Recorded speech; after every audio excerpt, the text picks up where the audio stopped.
Seek and ye shall find, they say, but they don't say what you'll find. Hello, hello, hello! Queen of Dragons with you here again on another short episode of Storytime with Queen of Dragons podcast. And I've decided that today let's talk about a specific character.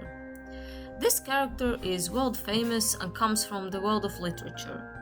It was created by an author named Charles Ludwig Dodgson, also known under the pseudonym Lewis Carroll in the 19th century, in year 1865 to be more specific.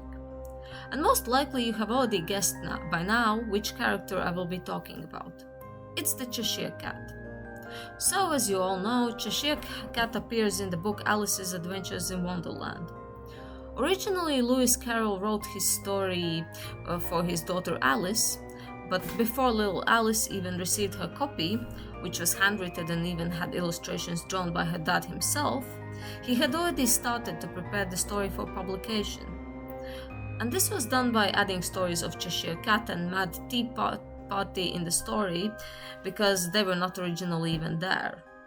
Quick as Mercury and mad from it, among other things. He is obsessed with time. Find him, or your own time may be short. Cheshire Cat is not a major character in the story.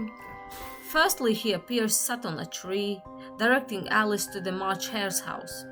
Then he vanishes in the air, but his big grin is left behind, floating in the air, and makes Alice note that she's seen cats without grins before, but has never seen a grin without a cat. I'm afraid I have to expel a rather ferocious hairball. You're on your own, girl. He also is the one to tell Alice that everyone is crazy, including her. Later on, we can read about Cheshire Cat again when he appears in Queen of Hearts' court during her croquet game with Alice. Queen of Hearts orders Cheshire Cat to be beheaded, but her executioner complains that it will be impossible to do, since Cat's head is the only thing that can be seen of him. There's a distinct whiff of pepper on the wind.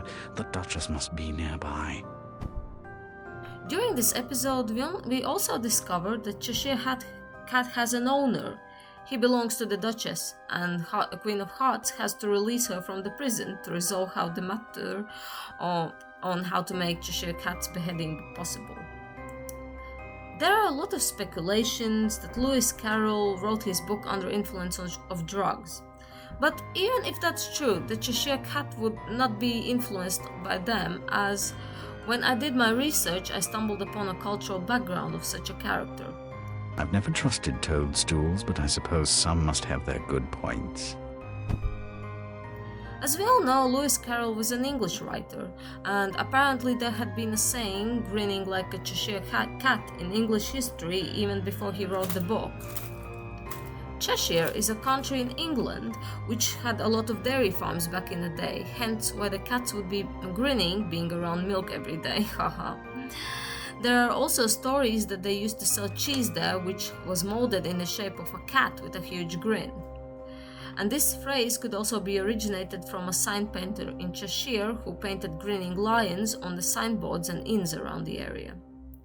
A scholar named David Day has his own theory on what Cheshire Cat character could have been based on. He insists that Carroll based his cat on his mentor Edward Bowry Pusey, who was a very religious Oxford professor, and in Carroll's time Pusey was known as the patriotic catenary or chain after the chain of authority of church patriarchs. Catenary. Got the wordplay? Though they never tire or complain, I should be surprised if those poor beasts hadn't had a bellyful of organ music. Catenary is a word for the curve of a horizontally suspended chain, which suggests the shape of the cat's grin. After Carroll's book publication, this mysterious vanishing cat has inspired fields of science too. Linguists invented a new word, Cheshireization, which is used for a disappearing but trace leaving sound, just like when Cheshire Cat disappears but is leaving his grin behind. Griffin's an ideal partner. Perhaps I'll just retreat for a nap. In quantum mechanics, a term Cheshire cat is used for a phenomenon when a particle and its property behave as if they are separated. And those are only a few of examples of so many. But I'm not gonna go into science now, not to bore anybody who's not into that. I wish I could have found way more stories of possible backgrounds of Cheshire Cat, as I adored this philosophical character, but this was the best I got, but still interesting.